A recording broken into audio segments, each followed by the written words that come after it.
हाय दोस्तों, welcome back. नमस्कार। इस वीडियो में बात करेंगे झारखंड बोर्ड क्लास बच्चों 10वीं का करने वाले हम लोग फुल सोल्यूशन बच्चों को, यहाँ विज्ञान का पेपर का बच्चों को जो मॉडल सेट था उसी का बच्चों। ठीक है, तो आप लोग से रिक्वेस्ट है, जो भी चैनल पर नए होंगे चैनल सब्सक्राइब कर लेंगे, साथ ही बेल आइकन को प्रेस करके बच्चों समझिए क्या देखिए बच्चों। दोस्तों जो प्रश्न मैं कराऊंगा एग्जाम में आपको फाइनल परीक्षा में इस प्रश्न मुझसे पूछेगा, इसलिए आप लोग से रिक्वेस्ट है वीडियो थोड़ा शेयर कीजिएगा और वीडियो को लाइक करके चैनल सब्सक्राइब कर देखिए। चलिए समझिए क्या क्या पर झारखंड शैक्षिक अनुसंधान एवं प्रशिक्षण परिषद रांची, आपका ये हो गया आपका मॉडल प्रश्न पत्र जो है 23-24 का बच्चे। ठीक है, कक्षा हो गया 10, विषय हो गया विज्ञान दोस्तों, समय होगा 3 घंटा, आपको ये पूर्णांक हो गया जो आपके पास 80 नंबर से। ठीक है दोस्तों, वीडियो में कर चुका हूँ फुल सोल्यूशन का पूरा ऑब्जेक्टिव प्रश्न का हम लोग करने वाला सब्जेक्टिव का फुल सोल्यूशन। चलिए देखते हैं सबसे प्रश्न।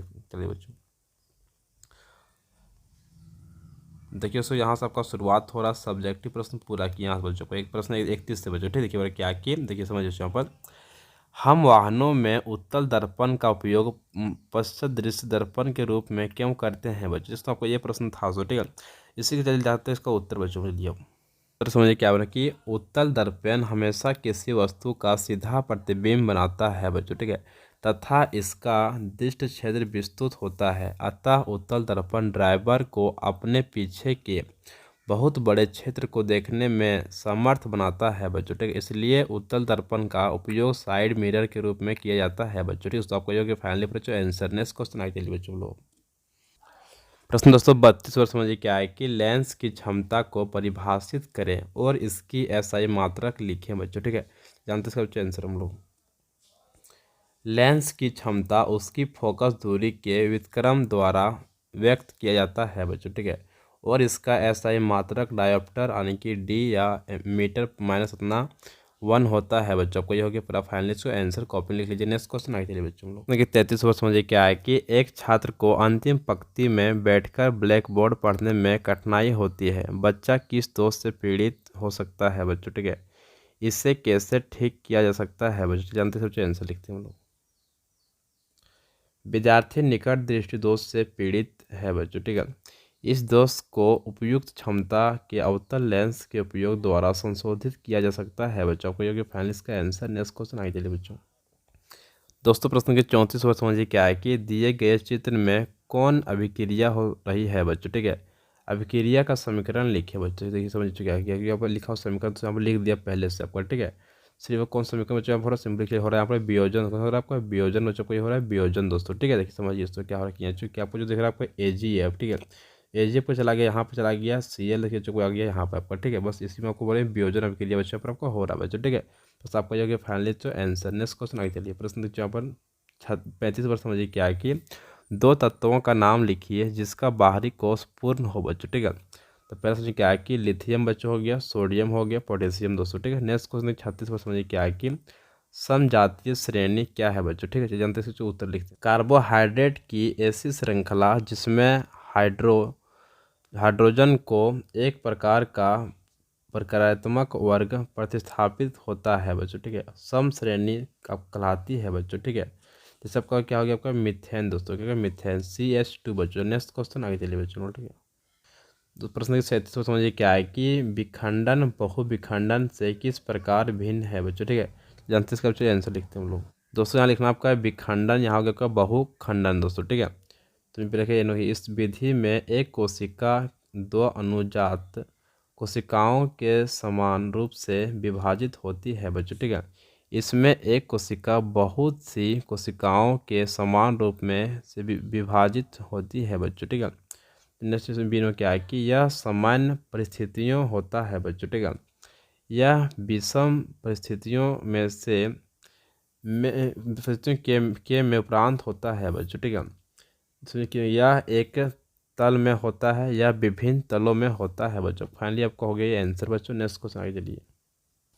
प्रश्न 238 को समझिए क्या है कि पर्यावरण को बचाने के लिए 5 प्रकार के आर क्या है बच्चों। ठीक है, जानते हैं इसका आंसर बच्चों। पर्यावरण को बचाने के लिए 5 प्रकार के आर की विशेषता। आपका यहाँ पर रिफ्यूज है छोटे, फिर आपका यहाँ पर है रिड्यूस बच्चों है, फिर आपका रीयूज है आपका। ठीक है, फिर आपका यहाँ पर हो जाएगा क्या रिपर्चेज है बच्चों। ठीक है, फिर आपका रिसाइकल दोस्तों। को ये हो गया आपका आपको हो गया 5 आर बच्चों। ठीक है, नेक्स्ट क्वेश्चन आगे चलिए बच्चों लोग। प्रश्न के 39 को समझिए क्या है कि 5 सेंटीमीटर लंबाई की एक वस्तु 10 सेंटीमीटर फोकस दूरी के एक अवतल लेंस से 25 सेंटीमीटर दूरी रखी गई है बच्चों, ठीक है। प्रतिबिंब की स्थिति, आकार और प्रकृति ज्ञात कीजिए बच्चों, ठीक है। जल्दी से लिखते हैं आंसर बच्चों लोग। दोस्तों आपको क्वेश्चन में एफ दिया हुआ था +10 सेंटीमीटर, यू आपका दिया हुआ है कितना -25 सेंटीमीटर, भी आपको निकालना है, एच बच्चों इसमें आपका दिया हुआ है, ठीक है दोस्तों। और H2 आपको निकालना बच्चों। दर्पण सूत्र आपको ये बच्चों तो लिख दिया यहाँ पर 1/v + 1/u बराबर तो 1/f दोस्तों, ठीक है। हमको निकालना है 1/v, इसको रख देंगे और क्या करेंगे 1/f को जाएंगे इसको ले जाएंगे हम लोग इस तरफ ले जाएंगे, ठीक है। हो जाएगा -1/u बच्चों, ठीक है। समझ गए ना, देखिए। और सिंपली लोग क्या करेंगे, वैल्यू सभी का भर देंगे, देखिए 1/v लिख देंगे, 1 का 1 से एफ का वैल्यू कितना लिखा हुआ, एफ का हो गया कि ये लिखा हुआ यहाँ पर 10 है, ठीक है। तो फाइनली आप लोग लिख देंगे 10 बच्चों लोग, ठीक है। समझेगा ना। फिर माइनस का हो गया माइनस बच्चों, और यू कितना है, यू हो गया -25 बच्चों लिख देंगे यहाँ, ठीक है। माइनस के यहाँ माइनस उतार दें, कोई दिक्कत से नहीं होगा, ठीक है। ये 1/-10 यहाँ से फाइनल से लिख दिए हम लोग, प्लस का प्लस हो गया, माइनस में जुड़ के यहाँ प्लस हो जाएगा, 1/25 हो गया, ठीक है। अब इसको निकाल देंगे, भिन्न का जोड़ सिंपली निकल जाएगा, एलसीएम निकालना निकल जाएगा 50 बच्चों, ठीक है। यहाँ निकल जाएगा -5 प्लस होगा 2 बच्चों, ठीक है। समझा क्या ना। तो सिंपली इस तरह से यहाँ जब काटेंगे जोड़ के सिंपली घटा देंगे, यहाँ से देखिए 5 में घटाएंगे तो 2 कितना बचेगा, फाइनली आपका बचेगा यहाँ पर बचेगा माइनस हो जाएगा बच्चों यहाँ पर आपका 3 दोस्तों, ठीक है। तो बस आपको इस तरह से हो गया बच्चों, ठीक है। तो फाइनली क्या होगा, जो 3 दिख रहा बच्चों आपको चल जाएगा नीचे और चल जाएगा ऊपर, ठीक है। समझे ना। तो आपको जो चल गया ऊपर तो सिंपली इसको भागा देंगे इस तरह से, ठीक है। काटेंगे तो सिंपली निकल जाएगा इतना -16.2/3 आपको निकल गया फाइनली सेंटीमीटर से। कोई यू का भी का वैल्यू बच्चों, ठीक है। अब निकालना आपको क्या है कि आवर्धन निकालना है m दोस्तों, ठीक है। तो निकल जाएगा -v/u बच्चों, ठीक है। तो v का वैल्यू यहाँ पर भर देंगे और u का वैल्यू जो यहाँ भर देंगे हम लोग, ठीक है। तो फाइनली निकल जाएगा 2 हो जाएगा बच्चों, यहाँ पर हो जाएगा 3 दोस्तों, ठीक है। और m निकल जाएगा H2/H1 दोस्तों को, ठीक है। तो H2 कितना आपका, H2 को दिया हुआ है -2 और H1 दिया हुआ है 3 बच्चों, ठीक है। तो फाइनली आपको लिख देंगे, सभी को इस तरह से मल्टीप्लाई बच्चों कर देंगे यहाँ पर, ठीक है। तो सिंपल निकल जाएगा यहाँ पर -3.3 सेंटीमीटर दोस्तों को निकल गया फाइनली आपका ये आंसर दोस्तों, ठीक है। प्रतिबिंब की स्थिति हो जाएगा 16 पॉइंट होगा 400 सेंटीमीटर से, प्राकृतिक हो जाएगा होगा वास्तविक एवं उल्टा बच्चों, ठीक है।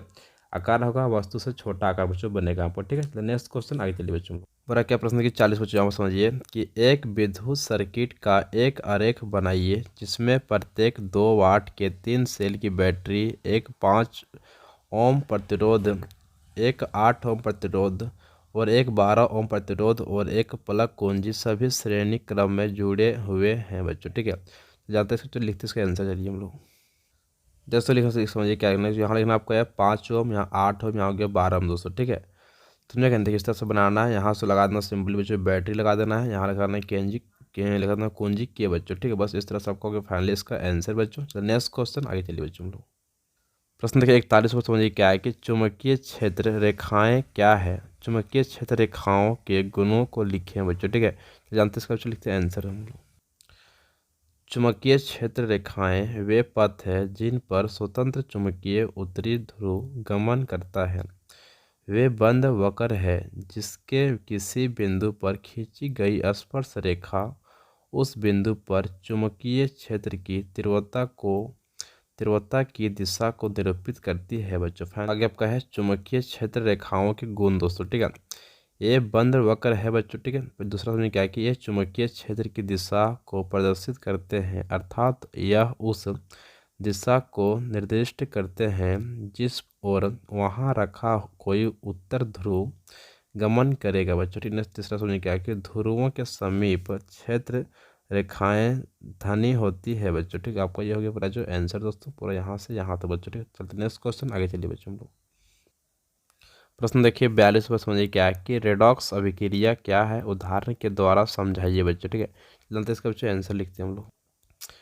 उपचयन अपचयन अभिक्रिया हमेशा साथ साथ होती है, इसलिए इसे रेडॉक्स अभिक्रिया भी कहते हैं बच्चों, ठीक है। देखिए क्या हो गया, देखिए उपचयन बच्चों यहाँ से आपका हुआ, ठीक है। फिर आपका होगी यहाँ पर तापन दिए, यहाँ पर अपचयन बच्चों होने लगा, ठीक है। CuO प्लस होगा H2 बच्चों, ठीक है। इससे आपका Cu निकल जाएगा और H2 जगह आपका हो जाएगा साइड बच्चों यहाँ पर, ठीक है। आपका जल बन गया, ठीक है बच्चों। इस तरह आपको इसको याद कर लीजिएगा, इसको लिख लीजिए कॉपी पर। नेक्स्ट क्वेश्चन आगे चलिए बच्चों हम लोग। प्रश्न की 43 को समझिए क्या है कि कार्बनिक यौगिकों के अनुसूत्र तथा संरचना लिखें बच्चों, ठीक है। पहला बच्चों आपको यहाँ पर है ब्यूटेनॉन है, फिर आपका है क्लोरोपेंटेन, फिर आपका है मेथेनॉल बच्चों, ठीक है। तो जानते हैं इसका आंसर हम लोग। जैसे आपका ये पहला हो गया आपका ब्यूटेनॉन दोस्तों, ठीक है। समझेगा नेक्स्ट तरह का आपको CH3CO C2H5 दोस्तों, ठीक है। यानी कि आपको H लिखा हुआ 3 लिखना, आपको सिंपली बच्चों लिखना, आपको H देना है, यहाँ पर 3 H, एक सी दिए 3 को इसको देना H, एक को इधर 2 3 दोस्तों, ठीक है। फिर आपका सी है, फिर आपको यहाँ सी दे देना है, फिर यहाँ पर लिखा ओ, तो ओ क्या है, ओ के बाद डबल बॉन्ड देना है, तो डबल बॉन्ड हम लोग यहाँ पर लिखा दिए ओ दे, ठीक है। फिर क्या क्या 2 को सी देना है, 1 2 को सी हम लोग दे दिए बच्चों, ठीक है। फिर क्या क्या एच देना 5 को, ठीक है। 1 2 3 4 5 को आपको एच बच्चों हो चुका है, ठीक है। इस तरह आपको बन गया फाइनली जो आंसर। नेक्स्ट क्वेश्चन आगे चलिए बच्चों हम लोग, ठीक है। चलो देखिए आगे बच्चों आंसर समझिए। तो दूसरा था आपका जो था क्या कि C5H11Cl दोस्तों, ठीक है। इसी का पूरा को बनाना था संरचना बच्चों, इस तरह से बनाना किया। कितना है, एक बार सी था 5 को, सिंपली सी लिखना 5 को, 1 को 2 को 3 को 4 को 5 को, ठीक है। एच था आपका 11 को, तो 1 2 3 4 5 6 7 8 9 10 11 हो गया आपका एच बच्चों, ठीक है। और Cl था एक ठो Cl लगा दिया, बस इस तरह आपका बन जाएगा। नेक्स्ट समझिए, तीसरा समझिए क्या है कि CH3OH बच्चों, ठीक है। तो आपका सी हो जाएगा एक ठो, एक दे दिए, एच आपका 3 गो है, 1 2 3 दोस्तों, ठीक है, समझेगा ना। फिर आपको ओ एच आपका हो गया एक ठो, लिख देंगे यहाँ पर ओ एच एक ठो बच्चों को, ठीक है। फाइनली आपका ये हो गया आंसर बच्चों, इस तरह से बन जाएगा दोस्तों, ठीक है। चलिए नेक्स्ट क्वेश्चन आगे चलिए बच्चों। प्रश्न देखिए 44 पर समझिए क्या है कि मनुष्य के 3 हार्मोन का नाम तथा कार्य लिखे हैं बच्चों, ठीक है। चलिए जानते हैं इसका आंसर लिखते हैं हम लोग। देखिए दोस्तों पहला समझिए क्या है आपका टेस्टोस्टेरोन दोस्तों, ठीक है। क्या समझिए इसका कार्य बच्चों का शुक्राणुओं का निर्माण दोस्तों, ठीक है। फिर आपका है एस्ट्रोजन बच्चों का है, ठीक है। एस्ट्रोजन क्या है आपका, इसका कार्य बच्चों क्या है कि द्वितीय लैंगिक लक्षणों का विकास बच्चों एवं जनन शक्ति का आपका ये विकास बच्चों हो जाएगा, ठीक है। एस्ट्रोन का यही बच्चों काम है। नेक्स्ट तीसरा समझिए क्या है आपकी प्रोजेस्टेरोन दोस्तों, ठीक है। इसका कार्य की क्या यहाँ पर काम इसका है भ्रूण के विकास एवं पोषण में सहायक है बच्चों को। ये फाइनली हो गया आंसर बच्चों। नेक्स्ट क्वेश्चन आगे चलिए बच्चों को, ठीक है। प्रश्न के 45 पर समझिए क्या है कि हम ऊर्जा के विकल्प स्रोतों की ओर क्यों ध्यान दे रहे हैं बच्चों, ठीक है। जानते इसका बच्चों आंसर लिखते हैं। हम जानते हैं कि जीवाश्मी ईंधन ऊर्जा के अनवीकरणीय स्रोत है बच्चों, ठीक है। अतः इन्हें बचाने की आवश्यकता है बच्चों, ठीक है। पृथ्वी के अंदर कोयले, पेट्रोलियम, प्राकृतिक गैस आदि सीमित मात्रा में मौजूद है बच्चों, ठीक है। यदि हम इनका प्रयोग इसी प्रकार करते रहें तो ये शीघ्र ही समाप्त हो जाएंगे बच्चों, ठीक है। अतः हमें ऊर्जा का वैकल्पिक स्रोतों की ओर ध्यान देना चाहिए बच्चों। आपको जो कि फाइनली इसका आंसर बच्चों। नेक्स्ट क्वेश्चन आगे चलिए बच्चों, ठीक है। प्रश्न के 46 को समझिए क्या है कि ओजोन परत की क्षति हमारे लिए चिंता का विषय क्यों है। इस क्षति को सीमित करने के लिए हमें क्या क्या कदम उठाना चाहिए बच्चों, ठीक है। जानते हैं इसका बच्चों आंसर लिखते हैं हम लोग। ओजोन परत की क्षति हमारे लिए अत्यंत चिंता का विषय है, क्योंकि यदि क्षति अधिक होती है तो अधिक से अधिक पराबैंगनी विकिरणें पृथ्वी पर आएगी, जो हमारे लिए निम्न प्रकार से हानिकारक प्रभाव डालती है बच्चों। समझिए क्या है पहला नंबर का, इनका प्रभाव त्वचा पर पड़ता है, जिससे त्वचा के कैंसर की संभावना बढ़ जाती है बच्चों, ठीक है। पौधों में वृद्धि दर कम हो जाती है बच्चों, ठीक है। नेक्स्ट तीसरा क्या है कि ये सूक्ष्म जीवों तथा अपघटकों को मारती है, इससे परितंत्र में असंतुलन उपलब्ध हो जाता है बच्चों, ठीक है। ये पौधों में पिगमेंटों को नष्ट करती है बच्चों, ठीक है। ओजोन परत की क्षति को कम करने के उपाय बच्चों सुनिए क्या है कि एरोसोल तथा क्लोरोफ्लोरोकार्बन यौगिक का कम से कम उपयोग करना बच्चों, ठीक है। सुपरसोनिक विमानों का कम से कम उपयोग करना बच्चों, ठीक है। संसार में नाभिकीय विस्फोटकों पर नियंत्रण करना बच्चों, ठीक है। आपको ये पूरा जो हो गया इसका आंसर, तो कॉपी में सभी को लिख लीजिएगा। नेक्स्ट क्वेश्चन आगे चलिए बच्चों, ठीक। चलिए नेक्स्ट आगे बच्चों। प्रश्न 47 समझ में क्या चीज़ है कि विद्युत मोटर का नामांकित चित्र बनाइए बच्चों, ठीक है। इसके सिद्धांत एवं कार्यविधि को स्पष्ट कीजिए। विद्युत मोटर में रिफ्लेक्ट रिंग का क्या कार्य है बच्चों, जल्दी से आंसर लिखते हैं हम लोग। दोस्तों पहले आपको क्या करना है, इस तरह से आपको चित्र को छापना कीजिए। यहाँ लिखना आपको है क्या कि नॉर्थ पोल बच्चों को यहाँ पर लिखा हुआ, ठीक है। जहाँ आपका हो गया साउथ पोल दोस्तों, ठीक है, समझे ना। तो किस तरह पूरा छापना आपको सभी विभक्त वाले दोस्तों, किस तरह समझेगा ना। यहाँ आपको लगा देना है ब्रूस बच्चों, लगा देना है। यहाँ आपको धुरी हो गया, ठीक है। यहाँ पर विभक्त वाले बच्चों हो गया, ठीक है। इस तरह पूरा आपको ध्यान से इसको अच्छे से इसको बनाना बच्चों, ठीक। चलिए आगे देखिए क्या है। पहले लिखना आपको सिद्धांत, किसी धारावाही चालक को किसी चुंबकीय क्षेत्र के लंबवत दिशा में रखने पर वह चालक आंतरिक बल का अनुभव करता है। इस बल के कारण चालक बल की दिशा में घूर्णन करता है बच्चों, ठीक है। विद्युत धारावाही चालक पर आरोपित बल की दिशा फ्लेमिंग के ओमहस्त नियम से ज्ञात करते हैं बच्चों, ठीक है। देखिए समझिए, कार्य विधि बच्चों, ठीक है। चित्र में दर्शाए अनुसार विद्युत धारा चालक ब्रुश एक्स से होते हुए कुंडली ABCD में प्रवेश करती है तथा चालक ब्रुश वाई से होते हुए बैटरी के दूसरे टर्मिनल पर वापस आ जाती है बच्चों, ठीक है।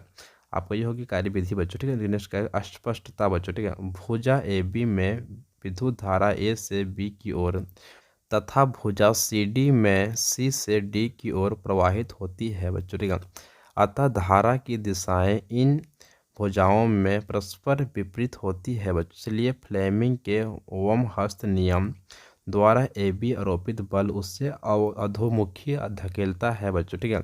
जबकि भुजा CD पर आरोपित बल ऊपरी मुखी धकेलता है बच्चों। अतः इस बल युक्त के कारण कुंडली तथा धुरी अक्ष पर वामावर्त घूर्णन करते हैं बच्चों, ठीक है। विभक्त वलय का कार्य बच्चों समझिए क्या कि विद्युत मोटर में विभक्त वलय द्विपरिपक्व का कार्य करता है बच्चों, ठीक है। चित्रानुसार विभक्त वलय P तथा Q का संपर्क क्रमशः ब्रुश X तथा Y से है बच्चों, ठीक है। परंतु आधे घूर्णन के बाद Q का संपर्क ब्रुश X से होता है तथा P का संपर्क Y से होता है, जिसके फलस्वरूप कुंडली में धारा उत्क्रमित होकर पथ ACBA के अनुदिश प्रवाहित होती है बच्चों। फ्लेमिंग के नियम से आप भुजा AB पर ऊपरी मुखी तथा भुजा CD पर अधोमुखी बल लगाता है बच्चों, ठीक है, लगता है बच्चों, ठीक है। जिसके कारण कुंडली तथा धुरी उसी दिशा में अब आधा घूर्णन और पूरा कर लेती है बच्चों, ठीक है। अतः प्रत्येक आधे घूर्णन के बाद धारा के उत्क्रमित होने का क्रम दोहराता रहता है, जिसके कारण कुंडली तथा धुरी नियंत्रण घूर्णन करते रहते हैं बच्चों। फाइनली आपका यह हो गया इतना आंसर बच्चों। चलो नेक्स्ट क्वेश्चन आगे चलिए बच्चों, सभी को लिख लीजिएगा, ठीक है। चलो नेक्स्ट क्वेश्चन आगे।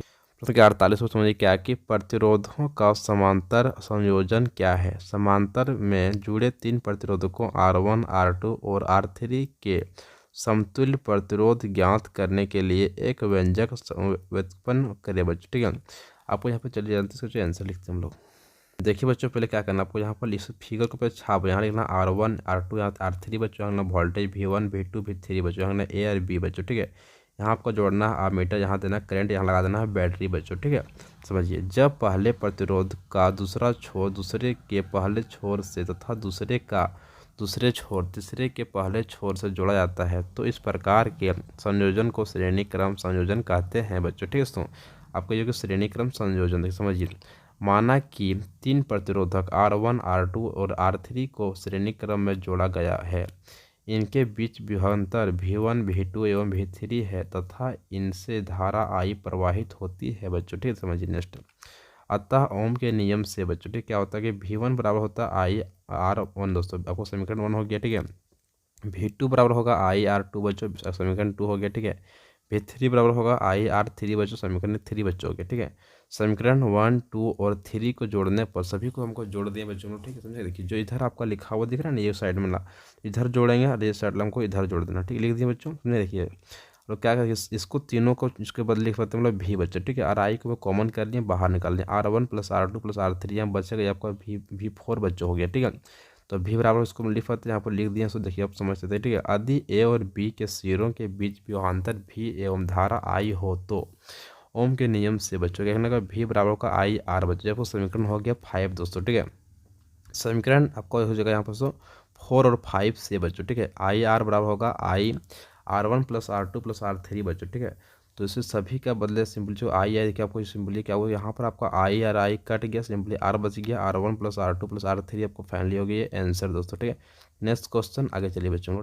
दोस्तों प्रश्न के 49 और समझिए क्या है कि आयनिक आबंध क्या है। आयनिक यौगिकों के गुणधर्म लिखें। इलेक्ट्रॉन के स्थानांतरण के द्वारा Na2O के निर्माण को दिखाइए बच्चों, ठीक है। जानते हैं इसका बच्चों आंसर लिखते हैं हम लोग। क्या है कि एक प्रकार का रासायनिक आबंध है जिसमें 2 विपरीत आवेशित आयन बनते हैं और वे स्थित विद्युत बल द्वारा एक दूसरे को आकर्षित करते हैं। इसे विद्युत संयोजी आबंध भी कहते हैं। आपको यह फाइनली पर बच्चों आंसर दोस्तों, ठीक है। चलिए आगे देखिए, इस तरह से आपको दिखाना बच्चों में क्या लिखा हुआ कि लिखा हुआ था बच्चों Na2। इस तरह से बना क्या कि 2 N था, 2 N लिख देंगे, ठीक है। O तो O लिख देना बच्चों, ठीक है। तो टोटल हो जाएगा 1 इलेक्ट्रॉन 1 इलेक्ट्रॉन 2 इलेक्ट्रॉन 3 4 5 6 7 इलेक्ट्रॉन उसका हो गया बच्चों, ठीक है, समझे गए। तो इसमें क्या है कि Na के साथ में 2 इलेक्ट्रॉन यहाँ निकल जाएगा प्लस होकर, फिर यहाँ से आपको निकल जाएगा प्लस हो, ठीक है। तो फाइनली कितना यहाँ पर आपका बचेगा 2 2 4 2 6 2 8 को यहाँ पे आपको इलेक्ट्रॉन से बच जाएगा, ठीक है। तो आपको 8 बजे तो Na इतना फाइनली Na हो गया आपका 2 और हो गया O का O बच्चों, ठीक है। बस इस तरह आपको दिखाना बच्चों पूरा इलेक्ट्रॉन बना कर बच्चों, ठीक है। बस आपका ये हो गया फाइनली इसका आंसर बच्चों। नेक्स्ट क्वेश्चन आगे चलिए बच्चों हम लोग। प्रश्न देखिए 50 पर समझिए क्या है कि मिसेल क्या है, साबुन की सफाई प्रक्रिया की क्रिया विधि समझाइए बच्चों, ठीक है। जानते हैं इसका बच्चों उत्तर लिखते हैं हम लोग। दोस्तों समझिए क्या है कि मिसेल साबुन को जल में घोलने पर साबुन के कण परस्पर एकत्रित होकर गुच्छों का रूप धारण कर लेते हैं, जिसमें लंबी कार्बन श्रृंखला वाला भाग आंतरिक हिस्से में होता है बच्चों, ठीक है, और आयनिक भाग सतह पर होता है। इस संरचना को मिसेल कहते हैं बच्चों, ठीक है। साबुन के अणु के 2 मुख्य भाग हैं, एक जल रागी और दूसरा जल विरागी भाग बच्चों, ठीक है। कार्बन श्रृंखला वाला भाग जल विरागी होता है और आयनिक भाग जिसमें सोडियम या पोटेशियम परमाणु होता है वह जल दोस्तों, ठीक है, वह जल रागी होता है। यह जब पानी जैसे ध्रुवीय विलायक में डाले जाते हैं तब अपने अवशिष्ट भाग के कारण जल रागी भाग बाहर जल की ओर होता है। इस प्रकार मिसेल बनते हैं बच्चों, ठीक है। एथेनॉल एक अध्रुवीय विलायक है बच्चों, ठीक है, अध्रुवीय विलायक है, अतः इसमें जलरागी भाग के लिए आकर्षक भी नहीं होता है। अतः एथेनॉल में साबुन घोलने पर मिसेल नहीं बनेंगे बच्चों। आपको ये फाइनली बच्चों आंसर दोस्तों, ठीक है। प्रश्न के 51 पर समझिए क्या है कि मानव हृदय का नामांकित चित्र बनाइए। मानव हृदय में दोहरा परितंत्र को समझाइए बच्चों, ठीक है। जानते हैं इसका आंसर लिखते हैं हम लोग। देखो पूरा आपको ये मानव का हृदय का पूरा आपको ये बच्चों हो कि आपका हृदय यहाँ पर छाप दिए बच्चों। इस तरह से आपको सिंपली छापना कॉपी में दोस्तों, ठीक है। तो छापने के बाद देखिए इसका नीचे लिखना क्या है कि मनुष्य में रक्त को हृदय से होकर 2 बार गुजरना पड़ता है, इसे दोहरा परितंत्र कहते हैं बच्चों, ठीक है, समझेगा ना। क्या तो शरीर में 2 बार क्या था खून को गुजरना पड़ता है, ठीक है, समझेगा ना। शिराओं द्वारा शरीर के विभिन्न भागों से अशुद्ध रक्त हृदय में लाया जाता है। हृदय उससे शुद्ध होने के लिए अलग मार्ग से फुफ्फुस में भेज देता है, जहां कार्बन डाइऑक्साइड बाहर विसरित हो जाती है बच्चों, ठीक है, और ऑक्सीजन रक्त में आ जाती है। इस प्रकार ऑक्सीजन युक्त रक्त पुनः हृदय में आता है, जिसे शरीर के अंगों में पहुंचाने के लिए पंप कर दिया जाता है बच्चों। आपको ये फाइनली बच्चों आंसर दोस्तों, ठीक है। तो नेक्स्ट क्वेश्चन बच्चों आगे चलिए हम लोग, ठीक है। दोस्तों प्रश्न देखिए 52 पर समझिए क्या है कि मेडल के प्रयोग से कैसे पता चला कि, समझिए पहला चीज नंबर क्या है कि लक्षण प्रभावी अथवा अप्रभावी होते हैं बच्चों, ठीक है। तो बी नंबर समझिए क्या है कि विभिन्न लक्षण स्वतंत्र रूप से वंशानुगत होते हैं बच्चों। फाइनली आपको दोनों दोनों का आंसर बच्चों लिखते हैं हम लोग। मेडल के प्रयोग से यह पता चलता है कि यदि 2 परस्पर विरोधी लक्षणों, ठीक बच्चों, वाले पौधों के बीच अधिक कृमि परागण कराया जाता है तो प्रथम पीढ़ी F1 पीढ़ी में केवल एक ही लक्षण प्रकट होता है, जबकि दूसरे लक्षण भी उन पौधों में सुरक्षित रहता है और अप्रभावी अवस्था में होता है। दूसरी पीढ़ी में इस लक्षण के प्रकट हो जाने से इस बात की पुष्टि होती है। जो उदाहरण आपको समझ लीजिए क्या है कि पूरा आपको यही समझा देखिए। यहाँ पर आपका आपको डबल टी है, आपको यहाँ पर F1 पीढ़ी बच्चों का, ठीक है। यहाँ पर आपका TT है, फिर आपका टी और टी, फिर आपका छोटा टी बच्चों, फिर आपका टी, फिर छोटा टी, फिर सभी लंबे पौधे यहाँ संकर लंबे पौधे के भीतर आपको बोने पर अक्षर आपका टी बच्चों, ठीक है।